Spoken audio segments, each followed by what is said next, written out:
darlings, it's Michaela. Good morning. Happy Passover weekend, happy Easter weekend, happy weekend in general.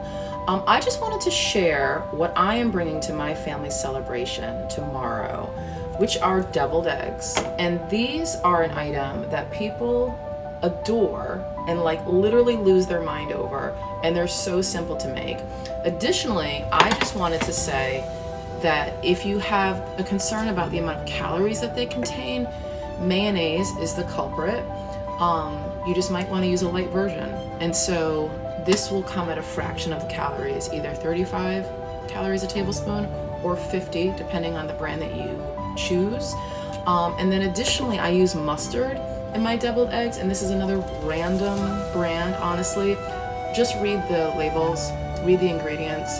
This is like the same as another name brand, generally at a fraction of the cost. So anyway, if there's a reason to buy something that costs more money, do it, and if it doesn't, don't. Anyway, stone ground mustard is great. Dijon mustard could be great. Yellow mustard could be great if that's your persuasion. I tend to add a little bit of dill. Fresh would be better. And then for half of the filling, I'll add something spicy. And so whether that's Tabasco, sriracha, another hot sauce. This is the one that I've been loving lately, this coconut sriracha.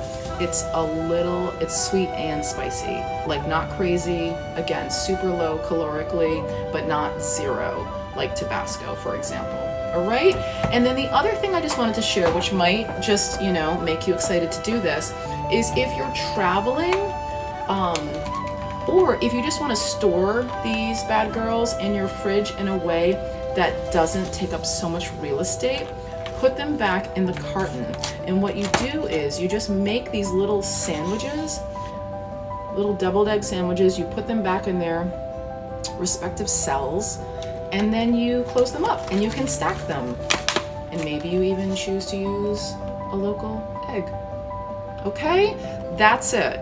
And so I just thought to share that, thought that might be useful. Please be in touch for any reason. Would love to hear if you do this. Would love to hear if you use any of these approaches in your deviled eggs. All right, that's it. Love to all, and until next time.